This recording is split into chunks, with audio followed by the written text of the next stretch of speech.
This week on Myths and Legends, we're back in the world of the Monkey King, where you'll see why you shouldn't eat animals that wink at you, what monsters do on their weekly game night with friends, and how you can get a great deal on a new suit from your local tiger.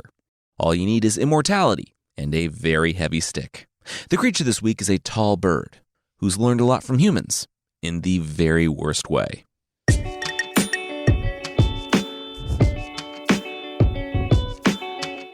This is Myths and Legends, episode 193A, Golden Cicada.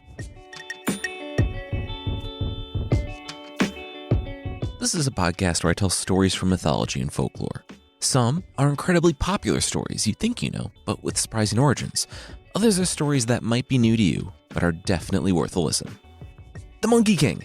In this podcast, we've had so many awesome, funny characters like Yvain, Renard, who's getting more episodes too, by the way, Coyote, but by far my favorite is the Monkey King, Sun Wukong. He's a monkey who grew beyond his limits, who learned and gained supernatural powers to the point where he even challenged the heavens themselves, and nearly won.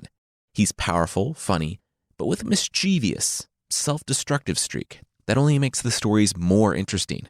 Well, he's back. The last time we saw the Monkey King, over a year ago, the Buddha slammed a mountain down on him, trapping him for 500 years, when the Monkey King nearly took over the known universe. Those episodes were really just a prologue to a very famous, very long novel called Journey to the West, a Chinese novel published in the 1500s.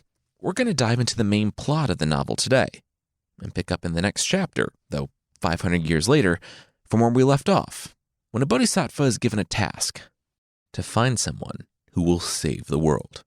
Oh, and real quickly, before we get into it, the term bodhisattva can have a lot of different meanings in Buddhism. But for today's episode, this one is kind of like a deity that held off on entering nirvana and who's committed to saving others.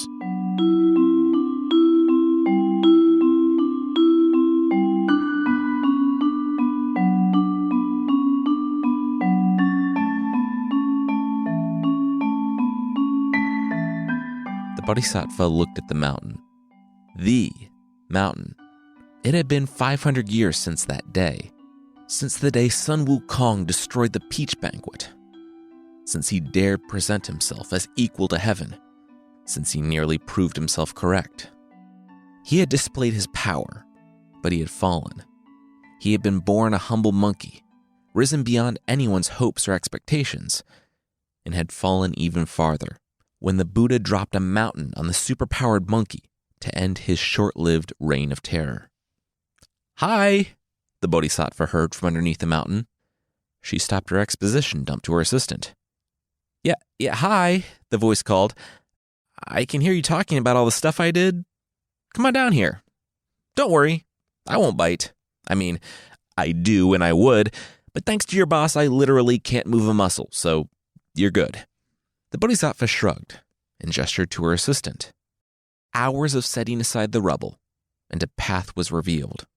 A path down into the darkness, down to one of the greatest threats and most powerful creatures the world had ever known. Sun Wukong was telling the truth, and the bodhisattva knew as much. And soon, she saw him, not a powerful commander holding his own against the forces of heaven and earth, but a pitiful monkey, pinned to the ground under a stone box. "You know you're the first person to visit me in 500 years?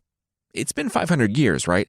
Because each day down here feels like a year, so hold on, I'm going to do some quick math. Carry the 2, that's way too many years, that's what that is. Tell your boss, thanks for that. Anyway, what's a bodhisattva like you doing in a place like this? Wait, did you come to free me? Please tell me you came to free me, it's been so long." The bodhisattva said she didn't come to rescue him. That was just a stop on the way to her true mission. She was going east. The world was different from when Monkey roamed. Humanity had become stupid, lazy, lustful, and cruel. "And this is different?" Monkey asked. But the bodhisattva continued.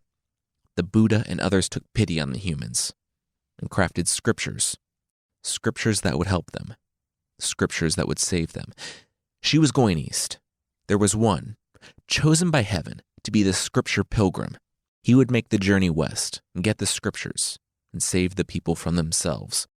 It would be a dangerous, violent journey. So she was recruiting equally dangerous, violent allies along the way. You came to recruit me. Knew you couldn't get it done without the best, Monkey grinned.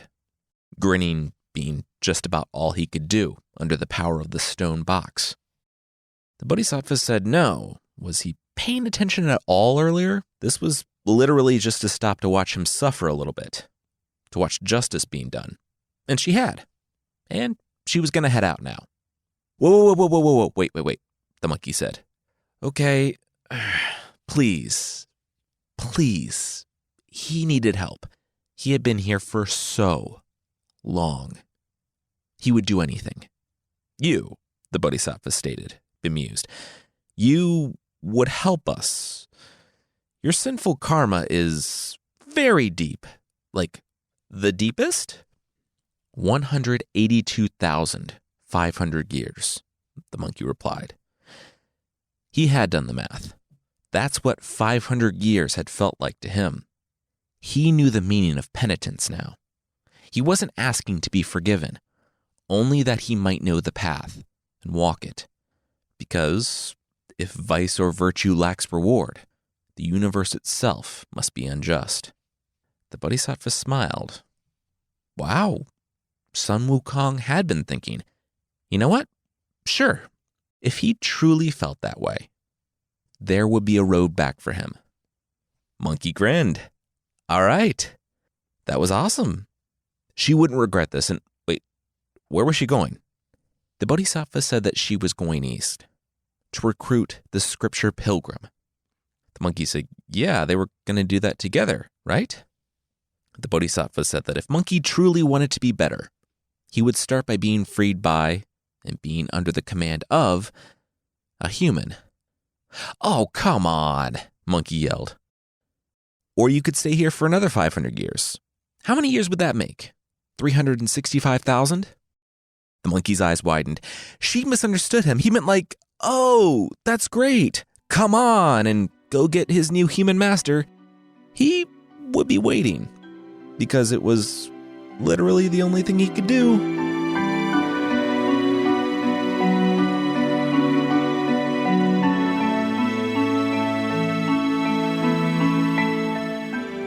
Chen Guangru was having a great month. A scholar, he had won the governorship by absolutely killing it at the exams. And during his parade, he met his wife, the beautiful daughter of a noble. Now, after swinging back by home, he was heading south to take on his new office. They stopped at the Inn of 10,000 Flowers, but didn't leave for 3 days, despite the urgency of Chen's posting. His mother fell ill, so they called for a doctor. In the meantime, they relaxed a bit. One night at dinner, though, something odd happened. As Chen picked out a fish for dinner, the fish winked at him. Immediately, the governor-to-be stood. Nope, he wouldn't be eating that. It was common knowledge that when a fish or snake blinks in this way, it's not an ordinary creature. The reason being not the least of which because snakes and fish don't have eyelids like that. He ordered the fish to be deposited back into the river from which it was caught.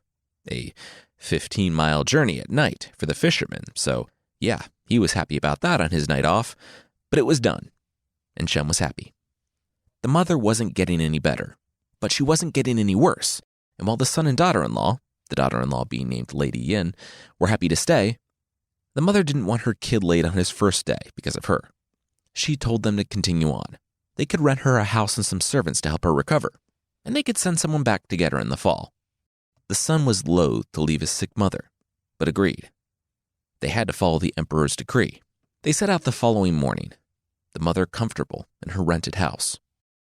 They traveled on, just the three of them now, Chen, Lady Yin, and the family servant, until they came to a river. Standing at the river's edge, the two ferrymen waved down the couple.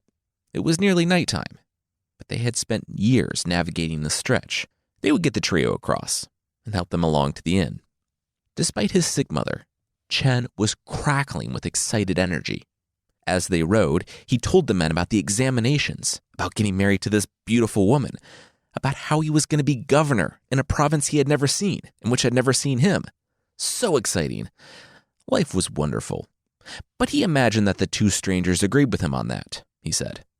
Being the renowned governor, being ferrymen who navigated the same stretch of river for years on end, they all had their roles to play in this wonderful adventure called life. Lu Hong, who sat in the front of the boat, told his fellow ferryman, Li Bao, that there was an unexpected current ahead. They should wait for it to pass. Bao nodded and turned the oar. Chen didn't know how he had been so blessed. In a matter of weeks, he had earned a governorship, met the woman of his dreams, and now he was on the way to a new life. It was all so unbelievably wonderful. Lady Yin looked back with a smile. One Chen had seen so many times in the past few weeks. They were still getting to know each other, but it felt like they had known each other for a lifetime. At the same instant that Lady Yin's smile disappeared, Chen heard a muffled scream from behind him. He turned in time to catch a few flecks of his servant's blood. The knife clattered to the bottom of the boat, as Biao, the ferryman, quickly, methodically, picked up the oar. Chen was still frozen by what had happened to his servant when he caught the oar in the forehead and thudded against the bottom of the boat. The man at the back rose, lifted the oar, and continued until the man at the front of the boat yelled at him to stop. Lady Yin saw what remained of her husband and knew what the men would demand of her. She turned, gripped the wooden edges of the boat, and flung herself toward the water. She never hit the water, though. She felt a ferryman's arm around her torso, pulling her back into the boat. She bit, she scratched, but he only told her that he would make things so much worse for her if she didn't calm down. And that didn't include killing her. Lu Hong, at the front of the boat, told his friend to dump the body of the servant, strip the clothes from the scholar, and then do the same. They resumed rowing to the opposite shore.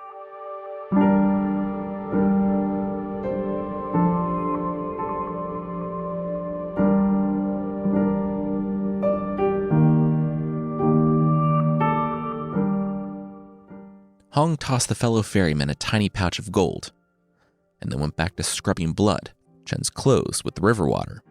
Biao asked what this was for, and Hong shrugged. His silence? For doing the dirty work back there? Biao flashed his rotten teeth as he scooped up the gold. It was his pleasure. Hong said his partner could have the boat, too. At that, Biao's eyes widened. What now? Hong smiled as he started to put on Chen's clothes. Both men were slender, Chen from his studies and singular focus, and Hong from hunger. He looked himself up and down. What now? Well, now, Hong said, as he pulled his new wife to him. Now, he was moving up in the world. They left the following morning, and as they walked, Lady Yin was allowed to take her bonds off. To Hong's surprise, she didn't try to run. She didn't try to throw herself off a precipice. She looked to the ground and continued on. She felt her abdomen. She couldn't run. Not now.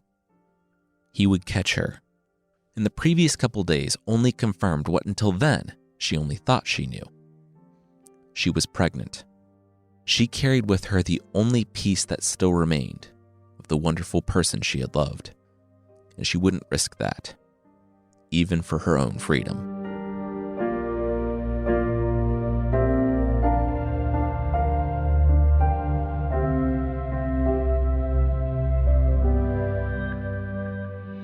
The interim ruler looked at Hong. The man certainly didn't look like he expected, but the interim ruler shrugged. The kid was a prodigy. He did know Lady Yin's parents. He had met the young woman once when she was a girl. She was silent, but she confirmed that this was Chen, her husband. That, combined with the emperor's seal, was good enough for him. He showed the couple to their new home. Meanwhile, in the river, a fish was swimming. Not unusual. It stopped when it found a large dark mass bobbing in the water. It's unfortunate when anyone dies, but this one looked like he had a hard time of it. Then, the fish paused. Wait! Chen blinked awake and screamed into the water. Lady Yin! The man in the back of the boat. He had to help his wife. It was then that he realized that he wasn't in the boat. He was in the river, and he was looking at his own dead body. He was in the Dragon Palace, the court of one of the Dragon Kings. The one who sat on the throne, the dragon man fish, depending on what form he chose at the moment, looked down at the scholar. Did he remember the fish? The one from the inn? The one that blinked despite not having eyelids? Hey, the Dragon King said that when he saw the man floating in the water, he couldn't just leave him. He couldn't repay good with evil. But Chen's body was too damaged. It needed healing. The Dragon King put a pearl of preservation in the man's mouth, and it would take some time, but with the talent of his healers, perhaps the scholar's soul could return to it soon. Until then, the Dragon Palace was his home. Chen looked up and sighed without breath. He hoped that wherever Lady Yin was, she was okay. Months passed, and the baby grew inside Lady Yin until she couldn't hide it anymore. Hong, who was as shrewd as he was unscrupulous, had adapted to the role of governor and, honestly, wasn't terrible at the job. No reason to invite investigation with corruption and incompetence. He was a terrible person, though, and he could do basic math, and he told Yin that as soon as the child was born, she would be getting rid of it. It wasn't his, and he didn't want it around here. Now, if she would excuse him, he had to go on a weeks-long trip for business far from here. Almost as soon as he was gone, Yin gave birth. She had as much time with her son as she could, until the day Hong was to return. She knew the baby couldn't be here when he returned. And if she tried to find a home for the baby, well, the man was the governor. He would find the boy. So Lady Yin took him to the river. She penned a note with her own blood, explaining who she was and where she lived, and, gripping the baby and about to toss him bodily into the water, I guess praying that someone came within the next 1 to 3 minutes to rescue him, a plank with some rope floated by, as if the heavens were saying, "Seriously? You were just going to toss a baby in the river?" She fished the plank and the rope out and tied the baby on, tightening the knot around the note on the baby's chest. Lady Yin wept as the current carried the screaming baby off beyond her view. And then she heard a commotion back home. Her captor, the man posing as her husband, was home.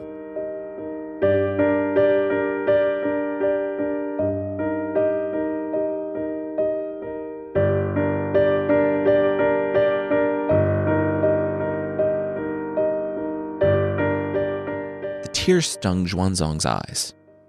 He had to go. Everyone knew of the baby that had been found in the river, of the young man who had known the ways of the Buddha since birth, since he was raised by the monks.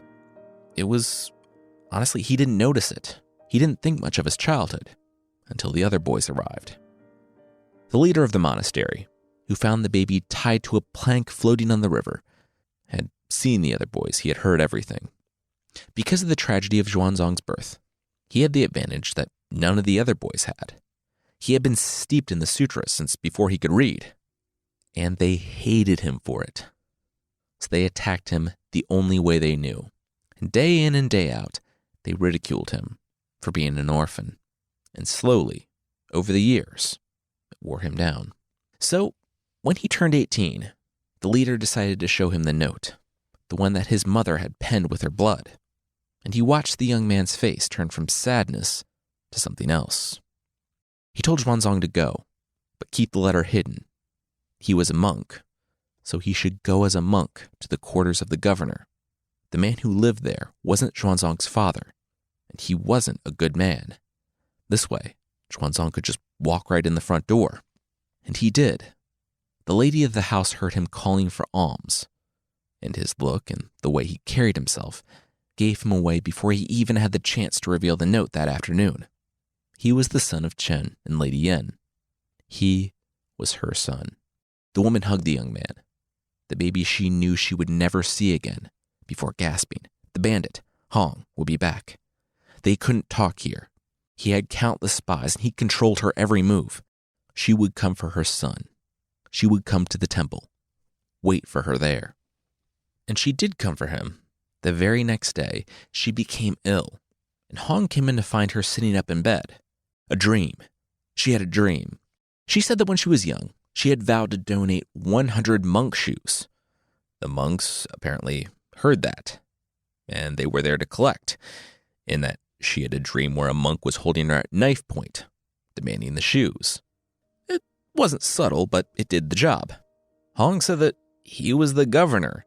He sent out a notice that morning demanding the donation of shoes, and by the afternoon, he had an entryway full of them. The next day, she was on her way down the river to the Golden Mountain Monastery.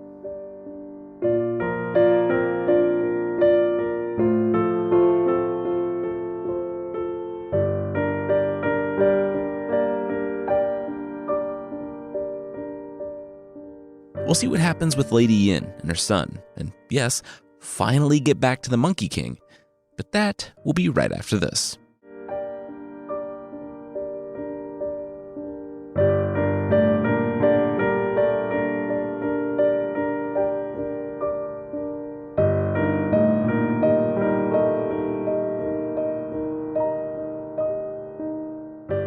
In the end, Hong didn't put up much of a fight. He was a bandit, not a warrior, and Lady Yin moved quicker than he did. Xuanzang was sent first to the Inn of 1,000 Flowers, where, after 18 years of no payments coming from her governor's son, surprise, surprise, his grandmother had been evicted. In the intervening decades, she had gone blind and was now living out of a dilapidated shell of an abandoned house, begging in the street. Her grandson gave her money and put her up in a hotel, promising to pay her rent for real this time.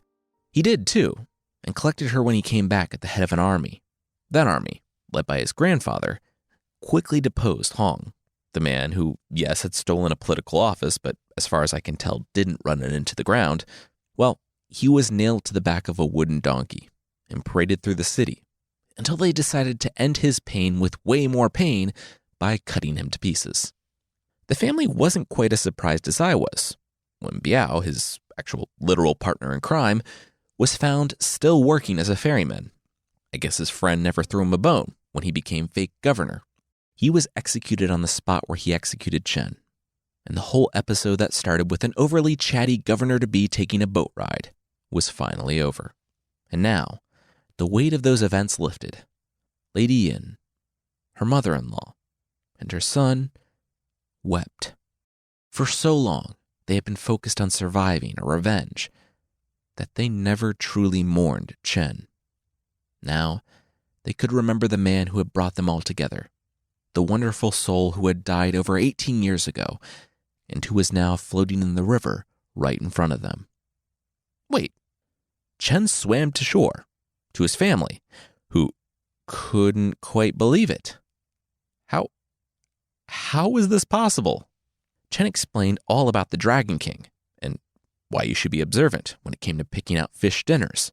His body had been healing in the river for almost 20 years, and when his family killed Lu Bao, the Dragon King's power was fortified with a sacrifice, and Chen's soul was allowed to return to his body and resume living.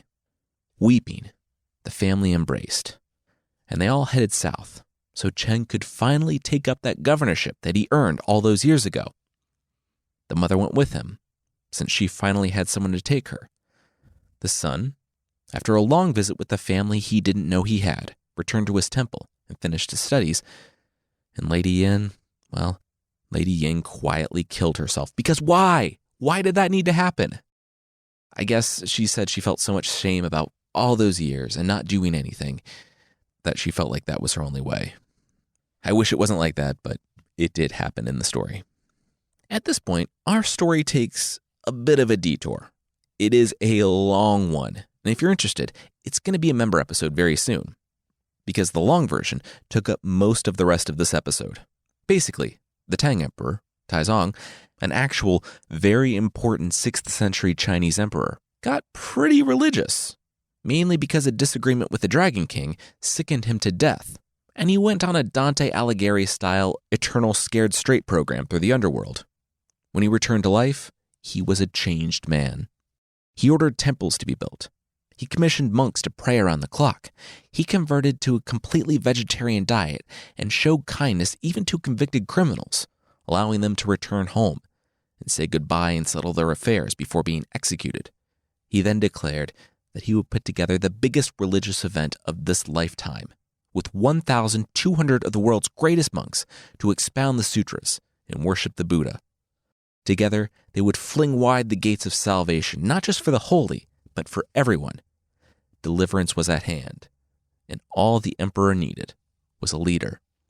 Then, Xuanzang got the call. In his time since riding back to depose his father's murderer, Xuanzang had only grown in virtue. Because of the horrible circumstances surrounding his birth, he had been raised in the faith. He had known the sutras even before he could read, and he had always been a vegetarian because of the tragedy he and his family had experienced.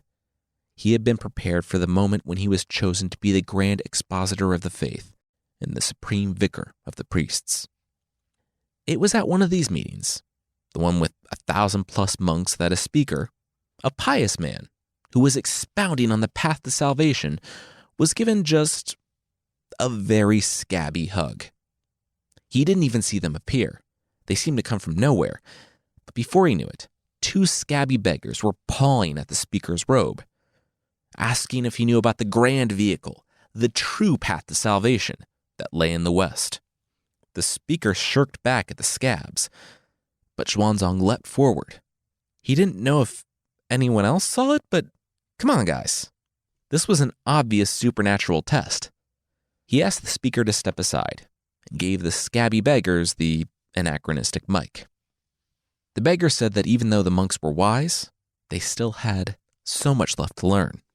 In the West, there was a way to save the world. These people were fumbling in the dark, while the West held the path to send the lost to paradise, deliver the afflicted, fashion ageless bodies, and break the cycles of coming and going. It was awkward. Some monks and nuns believed the people. Some yelled for them to leave. The more secular authorities just straight up arrested them. But as they were leaving, the emperor spotted the face of one of the beggars and ordered them to stop. The person didn't bow when her emperor approached, but that didn't stop Taizong, who asked if the beggar knew the way to salvation and how they could obtain it. She smiled, and breaking free, proceeded to just flex on the entire hall of monks who, just seconds before, were glad to have her arrested. The human form of herself and her traveling companion burned away, and the hall saw the bodhisattva in all of her heavenly glory. Unsurprisingly, as a holy being floating above the crowd, they were a bit more receptive to what she had to say. And she didn't skimp on the show either. She summoned dragons and phoenixes and cockatoos, one of these things is not like the other, to circle around her, and a golden lotus to grow beneath her feet, as she continued, saying that in the West, in India, in the Thunderclap Temple, there were books that could do everything she had said: send the lost to paradise, deliver the afflicted, make indestructible bodies, break the cycles of coming and going, and so forth. But there was a catch. Someone had to go get them. The room, which had only moments ago been going wild with chants about the bodhisattva, went quiet. Oh, the West. The road west, even inside the dominion of the Tang Emperor. It was a land filled with tigers, leopards, and all kinds of monsters. And not just the dangers of this earth, but demons and beings of near limitless power that had been cast out of heaven, for whom the underworld had no power to hold. The hall was silent, pulsing with anticipation and destiny. And then, one monk, out of over 1,000, one monk stood. It was him, Xuanzang. Standing there, in this quiet room, he could see now. He could see how the tragedy of his parents, the strange, dark path in which the emperor had been led, how every heartbreak and triumph had led him here, to this moment. He accepted the call. He would save his people. He would retrieve the scriptures, knowing that for some reason, hell itself waited for him if he failed. He would go into the West.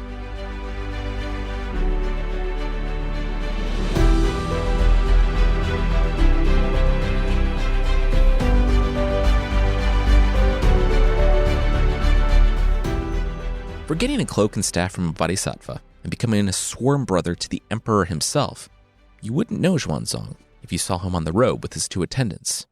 He was a monk, a traveler, a pilgrim, and now he was in trouble. It had started that morning.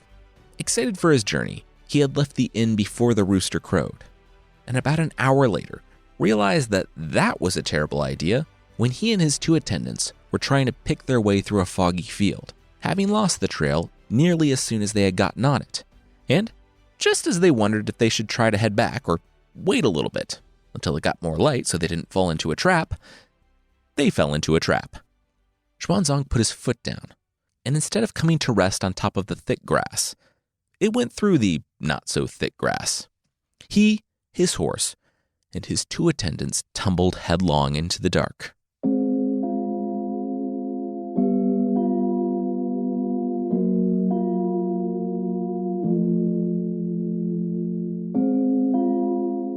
The clawed hand made a fist when he awoke. A warning, but then it continued tying him. Demons. The light filtering in from above, Xuanzang looked to his attendants and shuddered. One of them was dead already. He hoped that the man died in the fall, that it was quick. The demons feasting on him wouldn't have cared to make it quick otherwise. His horse was dead, broken neck. The other attendant was weeping. Xuanzang breathed. He couldn't believe that his quest would be over so soon. But if that was the will of the gods, so be it. One of the demons slung him over his shoulder, and the pack started off on their trek to go see the monster king of the mountain.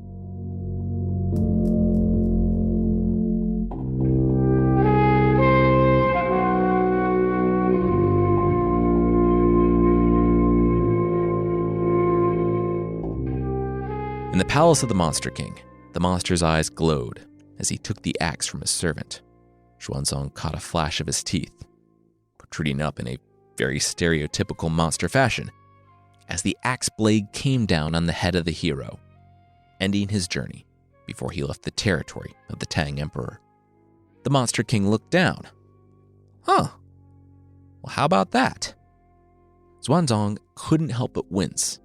He opened his eyes to see the dented axe and the very confused Monster King. Yeah, you're right. Can't hurt this guy, the Monster King said, slapping Xuanzang in the face a few times. It was like slapping a slab of iron. Xuanzang couldn't feel a thing. The Monster King said whatever it was, it could wait for tomorrow. His buddies were over, and he promised them human. Just get the other one. They brought the axe down with a little extra gusto on the other monk captive, in the event that he was protected. He was not. They cut him loose and took him to the kitchen, because this human wasn't going to brine himself. A couple floors up, Xuanzang heard the Monster King laughing with his 2 buddies, Bear Mountain Lord and Steer Hermit, as they both ate the other attendant. Xuanzang, while happy for the Monster King that he had an active and fulfilling social circle, mourned both of his friends, and that he would never be able to complete his quest, since as soon as they figured out it was the Bodhisattva's cloak that gave him the power to withstand their blows, they would strip him down and make him into a tasteful brunch for the following morning. Or they would have. While the rest of the monsters were sleeping it off that night, Xuanzang lay awake, trying not to worry about the following day. Then a light grew in the darkness, where Xuanzang noted 2 things. 1, he didn't need to see the Monster King's murder room in full light. And 2, it emanated from an old man who had just walked past all the guards to find Xuanzang in the dungeon. "Who are you?" the monk managed, when the man leaned over him and, with the flick of his wrist, severed all the ropes. It said he blew on the monk to calm him down. "Oh, I don't know. You were just the darling of heaven and the emperor, and night 2, you get captured. I'm not saying this is a Deus Ex Machina thing, but this is a Deus Ex Machina thing. You need help," the mystical old man said, as he helped the monk to his feet. Xuanzang said that he had 2 attendants, and the proto-Obi-Wan arched his eyebrows. "Oh, those 2 guys? He could go get them, but Xuanzang might want to grab a bag or something, because they weren't going to be too much use now." Before Xuanzang knew it, they were back on the road, with a fresh new mulligan horse, with all of his stuff. The old man pointed up the road. That way led to the mountains and to the border of the Tang Empire. Xuanzang breathed. It was sad about his friends, but he was glad to be back on the safety of the road. "Oh, I didn't say that. Bye," the mystical old man shouted and slapped the horse on the rear. Xuanzang took off in the night toward the mountain. True to the foreboding comments, it wasn't a week until Xuanzang found himself on a mountain path, only wide enough for his horse, with serpents chasing them up the mountains and into the tigers up ahead. Xuanzang winced, and he opened his eyes with enough time to see the tigers that couldn't escape the arrows behind them, tumbling from the mountain. Xuanzang had never killed an animal, and he was a monk, so he should have had opinions on the hunting and all that. But he was also very glad when the hunter, who also had a trident for some reason, cleared a path and grabbed his horse's reins. That night, he met the hunter that lived on the mountain, Bakwin, along with his wife, mother, and several of his children / maybe servants. Maybe there's not a difference. And the next day, the father and sons / servants guided Xuanzang to the edge of the Tang Empire, to the mountain range that served as the border, and to one mountain in particular. It was called the Mountain of Two Frontiers, but it used to go by another name, Old Ape. Xuanzang cocked his head as they approached the mountain. Why Old Ape? "Master! Master!" they heard from inside the mountain. It boomed all around them, and it was so loud that the trident-wielding hunter shook. They all looked at Xuanzang, who threw up his hands. What? He didn't know. His whole plan was go west, and he's already needed to be bailed out twice. Regardless, they should go check out the source of that voice.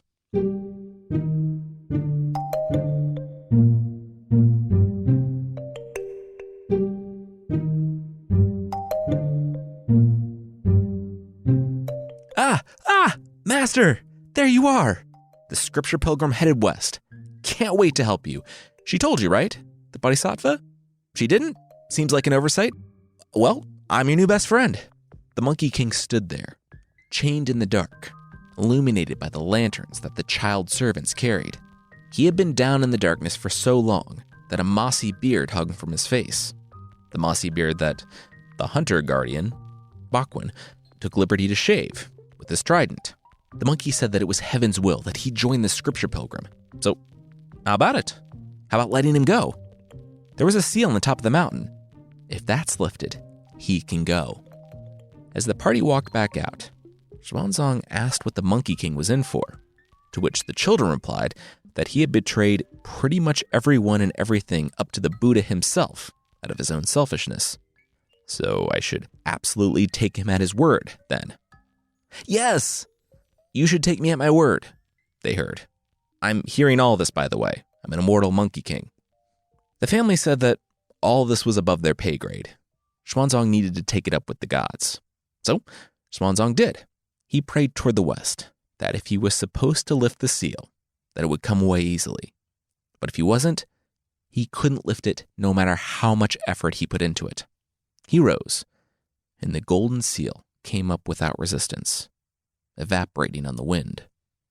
The Monkey King was supposed to aid him on his journey to the west, and, after 500 years, Sun Wukong was free. All right, everyone step back, they heard from below. The party cleared the summit. No. You're going to want to get farther back than that, they heard. They went to the foot of the mountain. Still too close. Among the foothills. Were they joking now? Finally, when they were 6 miles away from the mountain, they heard an okay. That's good. All right, watch this. The top of the mountain exploded as a small, furry blur shot into the sky among the boulders. It turned and started coming toward them, and in an instant, the ground shook with a slam. When the dust cleared, the Monkey King was among them. And superhero landing. Still got it, the Monkey King said, rising. Was that necessary? You could have just come out the way we went in and saved us like a 6-mile walk, the hunter father asked the Monkey King. Is your trident necessary? You're a guardian spirit of the mountains. Pick a theme, the Monkey King noted. He looked at Xuanzang. They good? They going? They were going. The Monkey King turned to the hunter. He said the monk had the Monkey King now. He didn't need a trident-wielding hunter. You're not even wearing pants, the hunter said to the Monkey King as he rolled his eyes. But really, his leg of the trip was over. He couldn't go beyond the mountains anyway.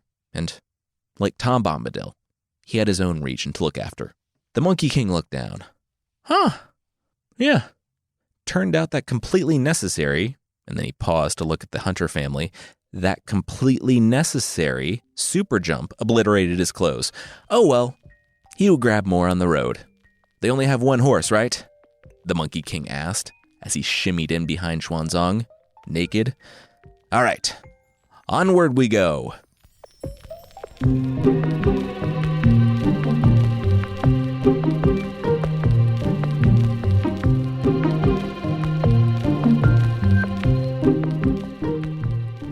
Hey, master, stop here. I want to talk to this guy. He has clothes for me. Sun Wukong, the Monkey King, said, slapping Xuanzang's shoulder. That's a snarling tiger, Xuanzang noted. They were outside the border of the Tang Emperor now.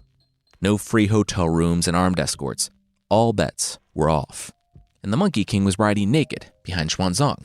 Xuanzang understood that heaven wanted him there, but after, the equivalent of 182,000 years by yourself in a cave, the guy's social skills could use some work. And as someone saying this in 2020 who hasn't left the house in 6 months, I get that. He was curious about how the tiger could possibly be holding on to Sun Wukong's clothes. So he stopped the horse long enough for the Monkey King to jump off, and then got to a safe distance to watch the conversation. The conversation, it seemed, quickly deteriorated, and Xuanzang was starting to wonder if Sun Wukong even spoke tiger. He didn't, of course, but it wasn't hard to see what was on the tiger's mind. When the Monkey King brought his impossibly heavy staff down on the tiger's head and split it open. If you recall from the Monkey King episodes a while back, the Monkey King has a magical staff that can change size and density at will. It can be small and light enough for Sun Wukong to hide behind his ear, or heavy and long enough to take down gods. In short, it was long enough to take out a tiger. Xuanzang screamed, and seeing way more tiger brain than he ever wanted to, said that he didn't think the tiger had Sun Wukong's clothes. The Monkey King picked out a few of his own hairs. Oh, the tiger had his clothes. As his hairs turned into knives, he said that the tiger was the clothes. After Sun Wukong wrapped the bloody skin around his waist and climbed back on the horse, he pointed down the road. All right, they needed to find someone with a needle and thread. He wanted to make some clothes. And he did. They found a kind family who let the monk and the naked bloody monkey stay with them. And a night of work later, the Monkey King had a new suit. A suit that, later on that day, the kings of the highway were laughing at. They held spears and short swords, blades and bows, and they wanted cash for safe passage through their lands. Xuanzang sighed. Well, okay, this was an obvious shakedown. What? The Monkey King protested. No, they're the kings of the highway. What kings let an illustrious monk and his pilgrim servant pass through unaided? They would be fine. Monkey was just going to get some provisions from them. Xuanzang said that they demanded the horse and all the pair's money. They were obviously being robbed. Okay, just whatever. Let me handle this, Sun Wukong said, and leapt from the horse. 3 minutes later, the 6 men were dead, and Sun Wukong was wiping off his staff. Why did you do that? Xuanzang screamed. Sun Wukong just killed 6 men. Who were gonna kill you? Do you not understand how this works? Xuanzang observed that even if the 6 men killed him, it would only have been 1. Now there were 6 deaths. Xuanzang moved the ants out of harm's way when he swept the floor. He put shades on the lamps so the moths didn't burn themselves. He would rather die than practice violence. The Monkey King could have chased them off. Oh, what, so they can keep on robbing people next week? The Monkey King asked. I bet he would just put Joker back in Arkham Asylum, too. Xuanzang shook his head. This was unconscionable. This was why he was under the mountain for 500 years. He couldn't kill people like this if he wanted redemption. Maybe Sun Wukong couldn't be redeemed. Maybe he belonged under that mountain. Sun Wukong looked down. Well, maybe the monk was right. But as a counterpoint, bye. With that, he leapt up in the air and disappeared into the forest. Wait, what about the Western Heaven? What about the books and your redemption? Xuanzang screamed. Can't stop me, and they could barely stop me before. Good luck on your quest, but know that I deeply do not care. Bye forever, Xuanzang heard from the trees, before finding himself alone, once again, on the road west.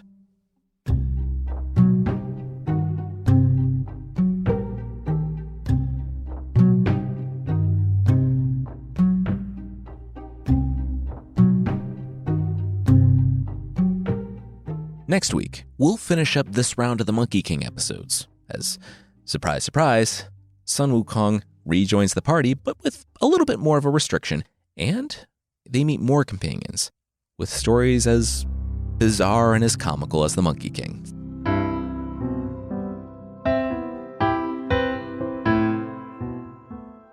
The creature this week is the tripodero, a fearsome critter from North America.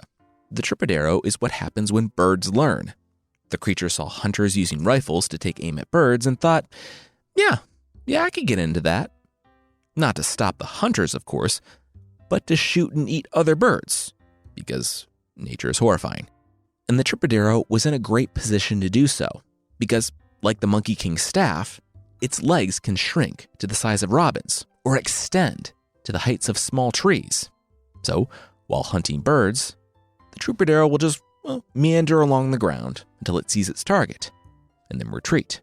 I don't need to tell you this, but if you see a bird with what looks like a scope strapped to its beak, quickly rising from the grass on what look like stilts, get out of the way. It almost never comes after humans, though, and throughout the day, it will scoop up clay pellets, form them, and leave them to harden in the sunlight, only stuffing them in its cheeks when it's ready to hunt. When it eyes its prey and extends its legs, it will load a shot into its mouth, look through the scope, and spit. It's said that the tripodero nearly never misses, though it doesn't actually kill its prey with its beak bullets, just knock them unconscious, so it can enjoy its meal slowly and alive.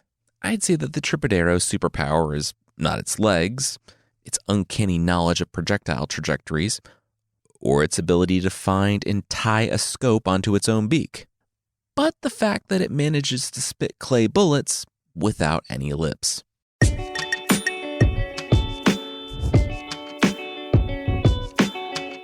That's it for this week. Myths and Legends is by Jason and Carissa Weiser. Our theme song is by the band Broke for Free, and the Creature of the Week music is by Steve Combs. There are links to even more music in the show notes. And I want to say thanks again to Magoosh for sponsoring us this week. Magoosh is an online test prep that provides students with the flexibility to study from home, with tons of practice questions, study schedules, video lessons, and free apps. Plans are affordable, and Magoosh offers a score improvement guarantee. If you don't improve, you'll get your money back. Visit magoosh.com, that's MAGOOSH, and enter the promo code MYTHS for a 20% off discount. Thank you so much for listening, and I'll see you next time.